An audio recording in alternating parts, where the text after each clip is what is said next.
Fala pessoal, tudo bem com vocês? Nós vamos começar um estudo bíblico aqui e eu quero apresentar para você esse tema especial que fala sobre a Bíblia Sagrada, onde nós vamos entender qual é a utilidade dela e o que acontece com as pessoas quando elas leem a Bíblia.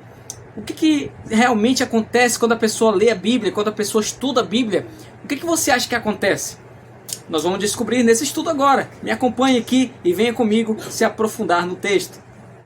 Muito bem! Vamos lá então. Olha, você sabe que a Bíblia, ela não é um livro comum, não é verdade?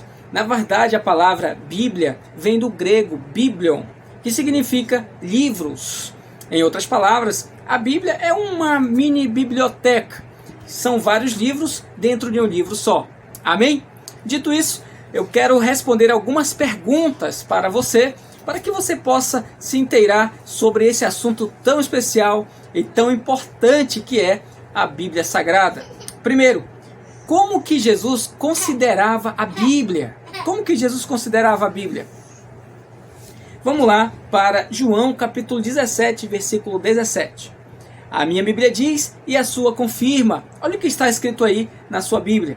Santifica-os na verdade, a tua palavra é a verdade. Ou seja, Jesus considerava a Bíblia Sagrada como a própria verdade. Em outras palavras, tudo que está escrito aqui na palavra, tudo que está escrito na Bíblia, é a verdade de Cristo para a sua vida e para a minha vida. E essa verdade, como dizem em João 8,32, essa verdade liberta. Esse é um dos poderes que a Bíblia tem, de libertar a pessoa que estuda ela. Libertar de quê, pastor? Libertar do pecado, libertar das coisas ruins, libertar dos vícios. Essa palavra aqui, ela tem poder para libertar você das garras até mesmo do próprio Satanás. Porque a palavra de Deus é viva e eficaz, mais cortante do que qualquer espada de dois gumes, a ponto de dividir alma e espírito, juntas e medulas. Amém? Segunda pergunta, olha só aqui, essa pergunta é muito interessante. Qual é a situação de muitos estudantes da Bíblia e o que eles necessitam para entendê-la? Lá em Atos 8, 26 e 31, vai falar sobre a história do eunuco que foi batizado por Filipe. O eunuco foi batizado por Filipe e aqui, nessa história, o eunuco está lá lendo o profeta Isaías no seu carro e o Espírito fala para Filipe subir lá com ele, se aproximar do carro. Filipe subiu lá com ele e perguntou: você entende o que você está lendo? E o eunuco responde para ele: como é que eu vou poder entender se ninguém me explicar? Você consegue entender? Então Filipe subiu lá e explicou as escrituras para ele. Ele entendeu as escrituras e a consequência foi o batismo. Ele, após entender as escrituras, pediu o batismo, porque ele queria ter uma vida nova, uma vida diferente, uma vida transformada, uma vida com Cristo Jesus. E Filipe, atendendo ao seu pedido, desceu do carro, parou num local onde tinha água e batizou o eunuco ali no nome santo de Jesus. Amém? Então, para entender a Bíblia, você precisa de alguém para explicá-la. Alguém, e esse aqui é o meu trabalho, como pastor da igreja, eu estou aqui para te ajudar a entender a palavra de Deus. Amém? Vamos lá. Qual é a maneira correta de estudar a Bíblia? Isaías, capítulo 28, versículo 10, vai falar algo muito interessante para nós. Acompanhe aí comigo. Isaías 28, verso 10, diz assim, ó: porque é preceito sobre preceito, preceito e mais preceito, regra sobre regra, regra e mais regra, um pouco aqui e um pouco ali.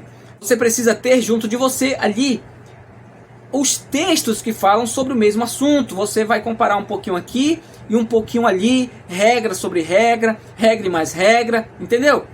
Você precisa fazer isso. Se você fizer isso, você vai compreender melhor a Bíblia, porque a Bíblia, ela não tem uma página inteira ou um capítulo inteiro falando só sobre salvação ou só sobre libertação. Não, existem vários textos que falam sobre libertação, vários textos que falam sobre salvação, vários textos que falam sobre os mandamentos, vários textos que falam sobre várias áreas da nossa vida e da cristandade também.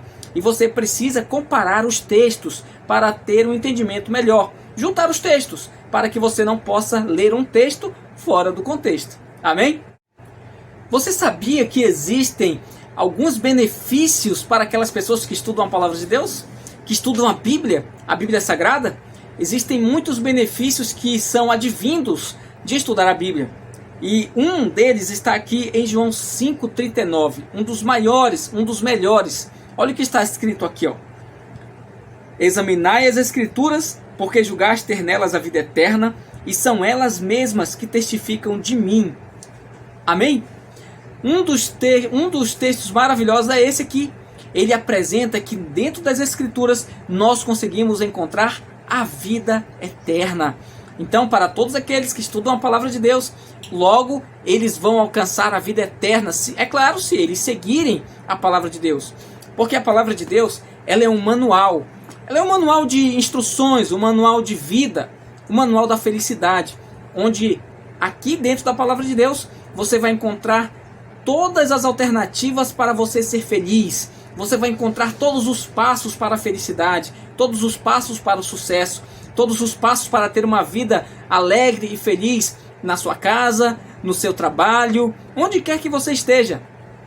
Se você seguir o manual, eu tenho certeza que você vai ser feliz. Pastor, mas onde está escrito que a Bíblia é um manual?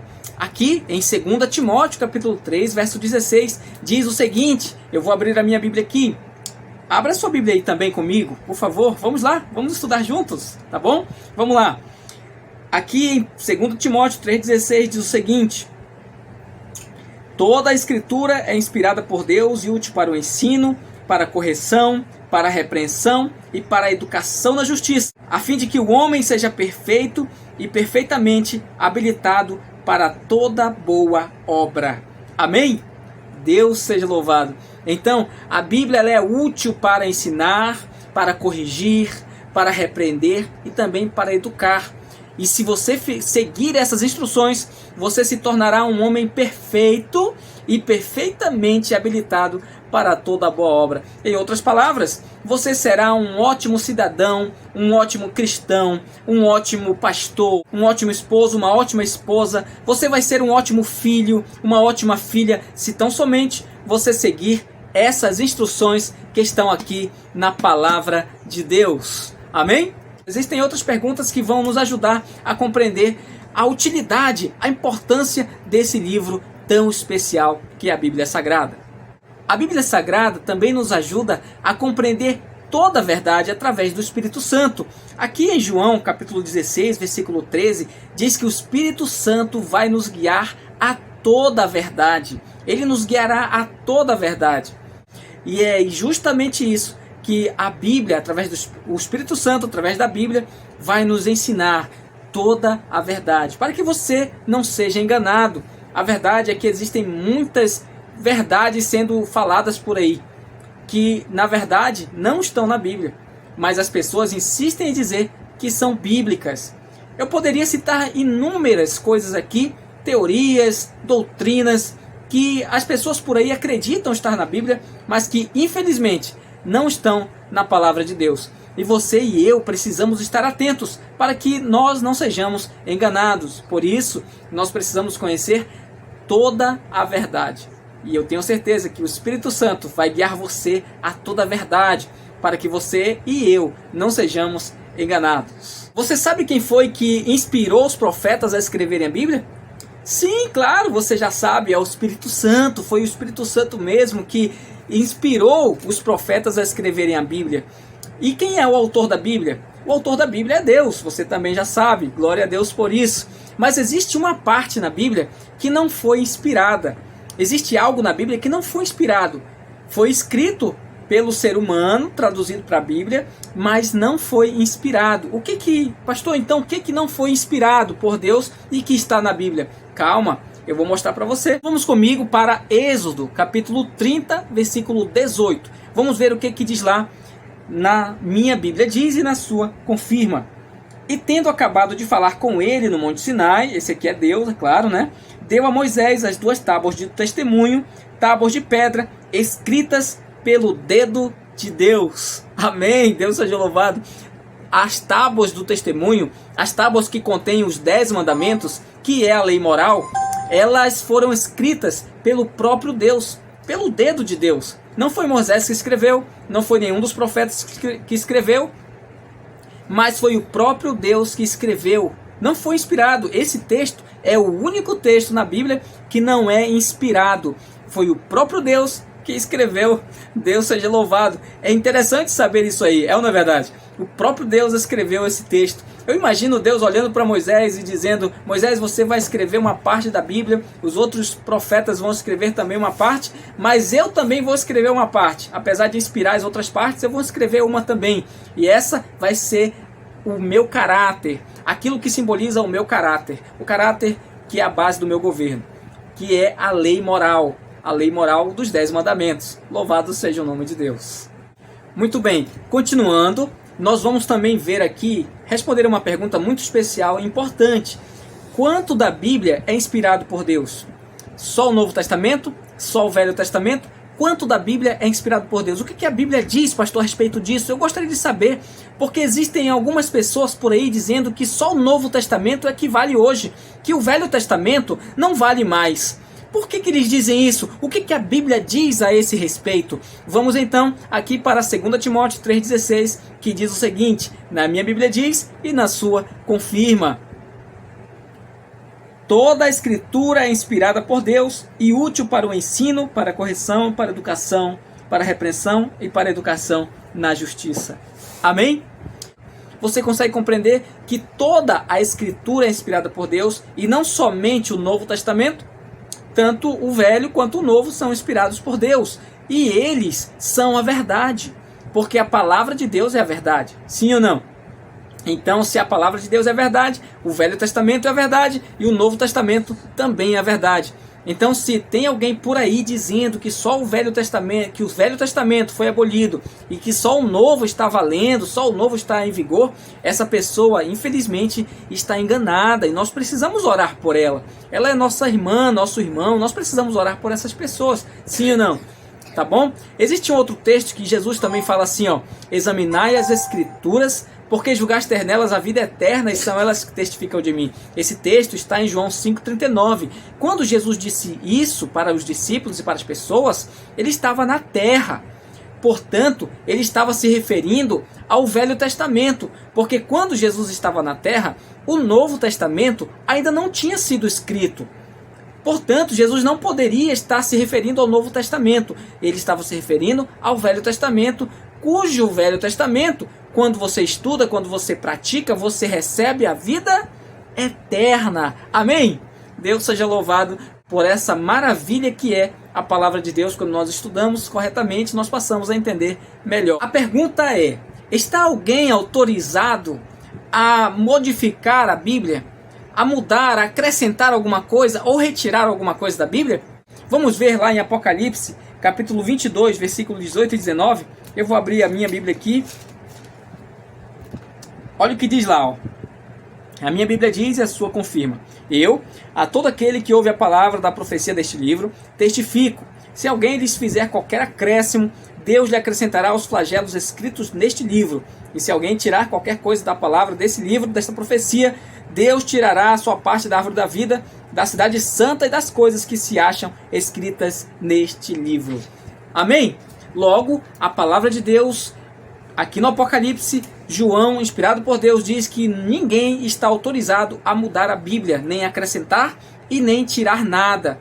Infelizmente, a Igreja Católica, ela compõe na sua Bíblia 73 livros, mas nós, protestantes, nós acreditamos apenas em 66 livros.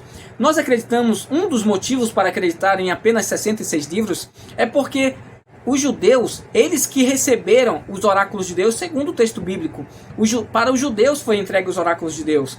E eles, os judeus, que têm esse privilégio de ter recebido a palavra de Deus, eles também não acreditam nos livros chamados apócrifos. 1ª e 2ª Macabeus, Eclesiástico, Baruque e Judite, alguma coisa. É esses aí, amém? Então, a Bíblia não menciona esses livros. Os judeus não consideram esses livros como inspirados. Bem, se a Igreja Católica considera, aí é ela e Deus. Um dia vai acertar suas contas, como todos nós. Amém? Queridos, A Bíblia está dizendo que não podemos acrescentar e nem podemos tirar nada, tá bom? Queridos, eu quero finalizar esse estudo te convidando a fazer um compromisso com Deus, tá bom?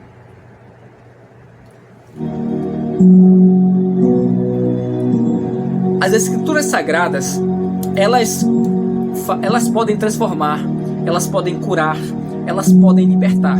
É por isso que eu acredito nas Escrituras e é por isso que eu luto para seguir as Escrituras à risca, guardando o sábado, guardando a lei de Deus, fazendo aquilo que eu posso pelo meu próximo. É importante seguir as Escrituras. Amém? A palavra de Deus, ela é viva e eficaz, mais cortante do que qualquer espada de 2 gumes, a ponto de dividir alma e espírito, juntas e medulas. Portanto, eu quero convidar você a se aproximar mais da palavra de Deus, a estudar mais a palavra, a estar mais próximo da palavra e buscar o entendimento nela. Porque se você seguir aqui esse manual, o manual de vida e manual da felicidade, eu tenho certeza que você vai ser feliz na sua casa, você vai ser feliz no seu trabalho, você vai ser feliz com a sua esposa, com a sua família, você vai ser feliz na vizinhança, porque você será uma bênção onde quer que você esteja. Amém? Então, essa palavra eu queria que ficasse no teu coração. Siga a palavra, siga a Bíblia, siga Jesus. Ele pode transformar a tua vida através das santas escrituras que Ele deixou como uma carta de amor para você e para mim, para que você e eu pudéssemos ser guiados até as mansões celestiais. E um dia nós podermos nos encontrar com Ele para desfrutar das mansões celestiais, das coisas maravilhosas que Ele preparou para cada um daqueles que o ama. Deus seja louvado. Ore comigo. Querido Deus, abençoe o nosso amigo, a nossa amiga que está estudando a Tua Palavra comigo, que ele possa a cada dia se aproximar mais da Tua Palavra, e estudar mais a Tua Palavra e ter mais entendimento da Tua Palavra. Abençoa ele, ilumina a sua mente, o seu coração.